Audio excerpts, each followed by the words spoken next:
Introduction. Un hadith du saint prophète Muhammad, que la paix et les bénédictions soient sur lui, trouvé dans Jami' at-Tirmidhi, numéro 3235, contient une invocation complète et exhaustive du saint prophète Muhammad, que la paix et les bénédictions soient sur lui.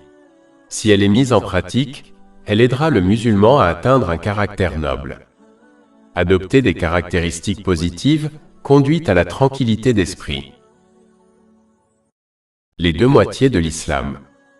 La première partie de l'invocation est une demande adressée à Allah, le Très-Haut, de nous accorder la capacité d'accomplir toutes les bonnes actions et d'abandonner tous les péchés. Cette invocation est globale, car ces deux éléments peuvent être considérés comme les deux moitiés de l'islam. Celui qui se voit accorder cette capacité réussira dans ce monde et dans l'autre grâce à la miséricorde d'Allah, le Très-Haut.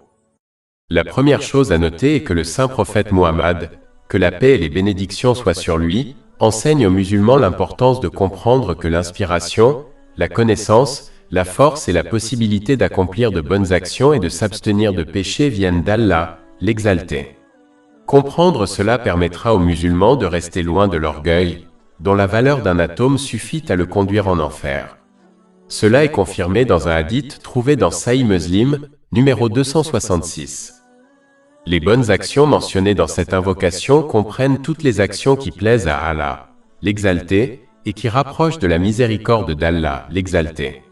Elle comprend les actions obligatoires telles que la prière obligatoire, les hadiths du saint prophète Muhammad, sur lui la paix et le salut, et d'autres actions recommandées. S'abstenir de tout péché comprend toutes les actions qu'Allah, le Très-Haut, déteste et qui éloignent l'individu de sa miséricorde. Cela comprend à la fois les péchés majeurs qui sont pardonnés par un repentir sincère, et les péchés mineurs qui peuvent être effacés par l'accomplissement de bonnes œuvres. Chapitre 4 en Nisa, verset 31. Si vous évitez les péchés majeurs qui vous sont interdits, nous vous effacerons vos péchés mineurs, et vous ferons entrer par une noble entrée, au paradis.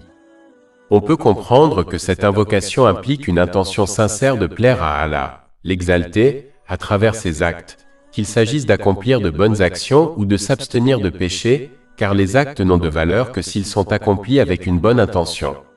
Cela est confirmé dans un hadith trouvé dans Sahih Bukhari, numéro 1. Aimer sincèrement les pauvres.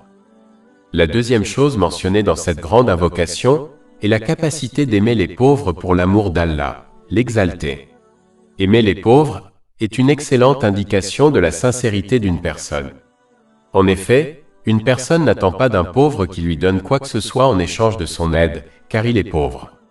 Ainsi, ceux qui aident les pauvres par tous les moyens à leur disposition sont plus proches de la sincérité, c'est-à-dire d'agir pour l'amour d'Allah, l'Exalté, que ceux qui n'aident pas les pauvres. En fait, l'amour est une émotion très difficile à contrôler. Ainsi, quiconque le contrôle et aime les choses qu'Allah, l'Exalté, aime, comme les pauvres, a acquis une foi solide. En fait, aimer pour l'amour d'Allah, l'Exalté, est un aspect du perfectionnement de la foi, selon un hadith trouvé dans Sunan Abu Daoud, numéro 4681. En fait, le saint prophète Muhammad, que la paix et les bénédictions soient sur lui, a indiqué dans un hadith trouvé dans Jami' at-Tirmidhi, numéro 2352, qu'aimer et être proche des pauvres rapprochera l'individu d'Allah, l'Exalté, au jour du jugement. Leur statut élevé auprès d'Allah, l'Exalté, est indiqué dans un autre hadith trouvé dans Sahih Bukhari, numéro 5196. Il indique que la majorité des habitants du paradis sont les pauvres. Et ils entreront au paradis 500 ans avant les riches, selon un hadith trouvé dans Sunan Ibn Majah, numéro 4122. Le hadith cité plus haut mentionne également la demande du saint prophète Muhammad, sur lui la paix et le salut, de vivre, de mourir et de ressusciter parmi les pauvres. Ainsi, quiconque aime vraiment les pauvres suit les traces du saint prophète Muhammad, sur lui la paix et le salut. Chapitre 76 à l'Insan, versets 8 à 9. Et malgré leur amour pour cela, ils donnent de la nourriture aux pauvres, à l'orphelin et aux captifs. Nous ne vous nourrissons que pour la grâce d'Allah. Nous ne voulons de vous ni récompense ni gratitude. En fait, le saint prophète Muhammad, que la paix et les bénédictions soient sur lui, accompagnait toujours les pauvres et s'efforçait de répondre à leurs besoins. Cela est confirmé dans un hadith trouvé dans Sunan en Nasaï, numéro 1415. Il est important de noter que cet amour doit se manifester par des actes, et non pas seulement par des mots. Un musulman doit les aider de toutes les manières possibles, par exemple en leur apportant un soutien financier et émotionnel. Aimer les pauvres peut également éliminer l'arrogance, car les personnes arrogantes n'aiment pas s'associer aux pauvres. C'était l'attitude de certains non-musulmans de la Mecque qui n'aimaient pas les pauvres. Chapitre 43 Az-Zukhruf, verset 31. Et ils dirent, pourquoi ce Coran n'a-t-il pas été révélé à un grand homme de l'une des deux cités? Le fait de fréquenter les pauvres et les nécessiteux incite les gens à être reconnaissants pour ce qu'ils possèdent. En fait, le saint prophète Muhammad, que la paix et les bénédictions soient sur lui, a conseillé dans un hadith trouvé dans Jami' at-Tirmidhi, numéro 2513, d'observer les gens qui possèdent moins de biens matériels qu'eux. Observer ceux qui possèdent plus peut encourager une personne à devenir ingrate envers ce qu'elle possède. Cela peut conduire à d'autres mauvais traits tels que la jalousie et l'amour excessif pour le monde matériel, qui rend l'individu inattentif à la préparation de l'au-delà. Chapitre 21, verset 131. Et ne porte pas tes regards sur ce par quoi nous avons fait jouir certaines catégories d'entre eux. Ce n'est que la splendeur de la vie présente par laquelle nous les éprouvons. Et la grâce de ton Seigneur est meilleure et plus durable. C'est pourquoi le saint prophète Muhammad, que la paix et les bénédictions soient sur lui, a conseillé à son épouse, la mère des croyants, Aïcha, qu'Allah l'agrée, dans un hadith retrouvé dans Jami' at-Tirmidhi numéro 1780, de ne prendre que le minimum de provisions de ce monde afin de répondre à ses besoins et responsabilités et d'éviter les rassemblements des riches. Il est important de noter que le véritable pauvre est celui qui est dans un état de pauvreté et de besoin envers Allah, l'exalté, en raison de son humilité face à l'amour et à la crainte d'Allah, l'exalté. Il n'a besoin que d'Allah, l'exalté, ce qui le rend nécessiteux. Et il est insouciant en ce qui concerne le monde, de sorte qu'à cet égard, il est riche même s'il est financièrement pauvre. Le pardon et la miséricorde d'Allah, le Très-Haut. L'autre aspect de cette grande invocation est le pardon et la miséricorde d'Allah, l'exalté. Ces deux éléments contiennent tout ce qui est bon dans les deux mondes. En fait, on ne peut pas effacer ses péchés sans le pardon. Et on ne peut pas accomplir de bonnes actions sans la miséricorde d'Allah, l'exalté, sous la forme d'inspiration, de connaissance, de force et de l'opportunité nécessaire pour accomplir une bonne action. Dans l'autre monde, on ne peut pas échapper à l'enfer sans le pardon d'Allah, l'exalté, ni entrer au paradis sans sa miséricorde. Cela est confirmé dans un hadith trouvé dans Sahih Bukhari, numéro 5673. Épreuve et tribulation. L'aspect suivant mentionné dans cette grande invocation est la recherche du refuge auprès d'Allah, l'exalté, contre les épreuves et les tribulations. Un musulman doit désirer la protection contre les épreuves, en particulier celles qui peuvent affecter sa foi, même si cela signifie désirer la mort. Quitter ce monde avant d'avoir été mis à l'épreuve dans sa foi est une grande bénédiction, et les hadiths demandant refuge contre les épreuves indiquent principalement ce type d'épreuve. Par exemple, un hadith trouvé dans Jami' at-Tirmidhi, numéro 3604, conseille aux musulmans de chercher refuge auprès d'Allah, l'exalté, contre les épreuves de la vie et de la mort. Les épreuves de la vie sont principalement celles qui peuvent affecter la foi, comme la mécréance, les mauvaises innovations et la persistance dans les péchés.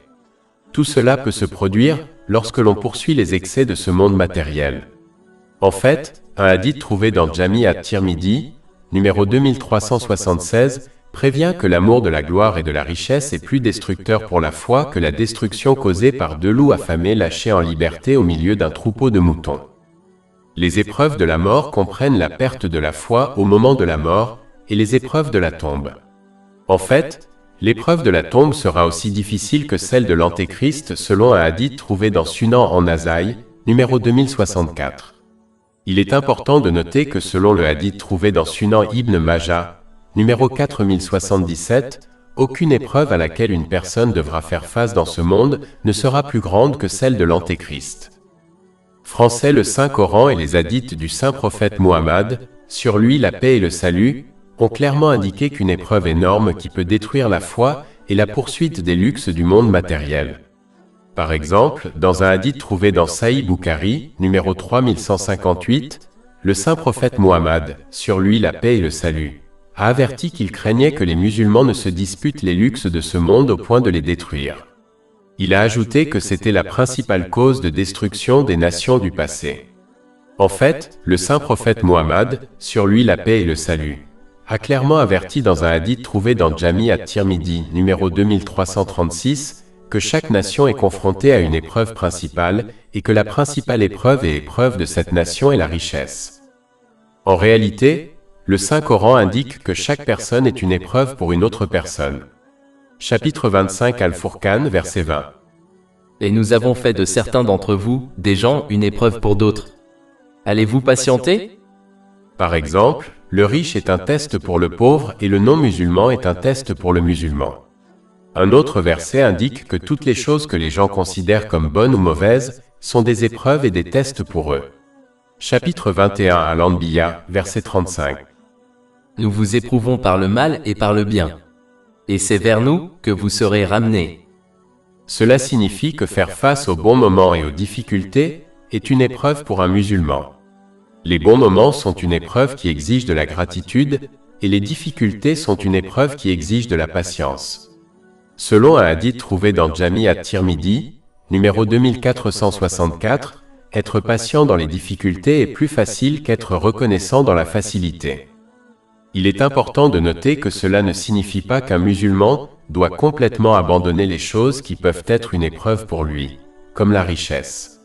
Cela signifie qu'un musulman doit plutôt prendre ce dont il a besoin dans ce monde, afin de remplir ses besoins et ses responsabilités selon les enseignements de l'islam. En ce qui concerne le respect des gens, il doit s'acquitter de ses devoirs envers eux selon les enseignements de l'islam et donner la priorité à la satisfaction d'Allah, l'exalté, plutôt qu'à la satisfaction des gens. Les gens ne protégeront pas un musulman si celui-ci agit pour plaire aux gens, tout en désobéissant à Allah, l'exalté. Mais Allah, l'exalté, protégera un musulman des effets négatifs des gens tant qu'il obéit à Allah, l'exalté, même si cette protection n'est pas évidente pour lui. Amour. Les autres choses mentionnées dans cette grande invocation sont l'amour d'Allah, l'exalté, l'amour de ceux qui aiment sincèrement Allah, l'exalté, et l'amour des bonnes actions qui nous rapprochent de l'amour d'Allah, l'exalté. Cet aspect de l'invocation comprend tout ce qui est bon et utile dans les deux mondes. Ce n'est que lorsque l'amour sincère d'Allah, l'exalté, est établi dans le cœur de l'individu, qu'il le conduira à accomplir les bonnes actions qui sont aimées d'Allah, l'exalté. Celui qui aime Allah, l'exalté, aimera les choses qu'Allah, l'exalté, aime en termes de paroles et d'actions. Cet amour incitera l'individu à éviter les péchés, car déplaire à Allah, l'exalté, est en contradiction avec le fait d'avoir un amour sincère pour lui. L'amour d'Allah, le Très-Haut, peut être divisé en deux aspects. Le premier type est obligatoire pour tous les musulmans. Il comprend l'amour et la démonstration de cet amour par des actes, en accomplissant les devoirs obligatoires qu'Allah, le Très-Haut, aime. Il comprend le fait de détester et de s'abstenir de tous les actes qu'Allah, le Très-Haut, déteste, à savoir les péchés. Par conséquent, chaque fois que l'on ne respecte pas cela, cela montre que notre amour pour Allah, le Très-Haut, est déficient. Pour corriger cet amour, il faut faire un repentir sincère et s'efforcer d'accomplir ces deux aspects importants afin de parfaire notre amour pour Allah, le Très-Haut. Le deuxième aspect de l'amour d'Allah, l'exalté, est de s'efforcer d'accomplir des actes vertueux volontaires pour le plaisir d'Allah, l'exalté. L'accomplissement des devoirs obligatoires, l'abstention des péchés et l'accomplissement de bonnes actions volontaires conduisent à obtenir l'amour d'Allah, l'exalté. Cela est confirmé dans un hadith trouvé dans Sahih Bukhari, numéro 6502. Aimer Allah, l'exalté, inclut le fait de se contenter du décret d'Allah, l'exalté, car on sait qu'il a été choisi par son bien-aimé, à savoir Allah, l'exalté. De plus, la grande invocation mentionne l'amour de ceux qui aiment Allah, l'exalté. La perfection de l'amour est d'aimer ceux qui aiment Allah, l'exalté, et de détester ceux qui n'aiment pas Allah, l'exalté. Plus de 400 livres électroniques, livres audio, infographies, podcasts et blogs gratuits disponibles sur notre site web www.chekpod.com.